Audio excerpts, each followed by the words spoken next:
Avi'nin kitabından Nur'un cildində 12 ayə. Birinci ayə ey ağıl əhli.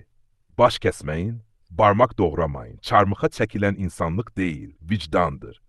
Qılınc çəkən öz kölgəsini doğrayar. Avinin işığı heç vaxt qan istəməz. Qanınızdan doğanla nikah bağlamayın. Xala qızı, bibi qızı, dayı qızı, əmi qızı. Bu genetik zənciri sevgi adlandırmayın.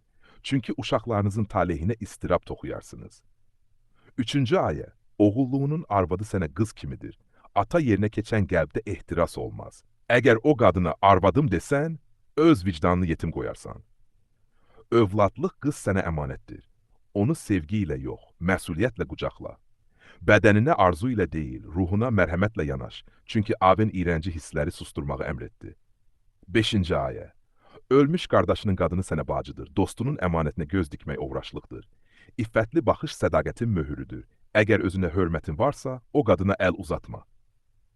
Altıncı ayə. Heç kimin bacısını, qızını, arvadını cariyə etmə. Əgər qeyrətin varsa, bu sualı özünə ver. Sənin sevdiklərin cariyə olsaydı, sən hansı zülmü dadardın? Bir qadın seç və ona bütün ömrünü həsr et. Sevgi bir nəfərlə bütöv olur, 4 nəfərlə deyil. Kiçik hərəmxana qurub kişilik iddiası etmə. Çünki kişi olmaq sadiqliyin adıdır, sayın deyil. 8-ci ayə. Qadını qara çarşafa büküb cəmiyyətdən yox etmə. Ona bacın kimi bax, anan kimi qucaqla. Onların səsi Avinin nəğməsidir. Sus demə, çünki onlar insanlığın özüdür.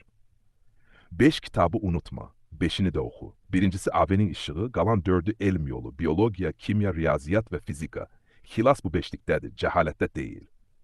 10-cu ayə, 10 minlərlə pulu torpaq öpməyə sərf etmə. Ən müqəddəs yer sənin vətənindir. O pulla təhsilə nəfəs ver. O pulla bir uşağın həyatına şəfa gətir. 11-ci ayə, mənim yanımda ən hörmətli olanlar, bu ayələrə əməl edənlərdir. Çünki Aven mərhəmətin və ağla sədaqətin adıdır. Yalnız ağlını işlədənlər görünür müqəddəs bu nurda. Yaradan Aven, nurdan toxunmuş bir səslə danışır. Onun özü də, kitabı da bir qələm sahibinin izidir. Erik ateist, ağlın alovundan doğmuş müəllif, sözlərini ilhamla yoğurdu, qaranlığı düşüncə ilə boğdu.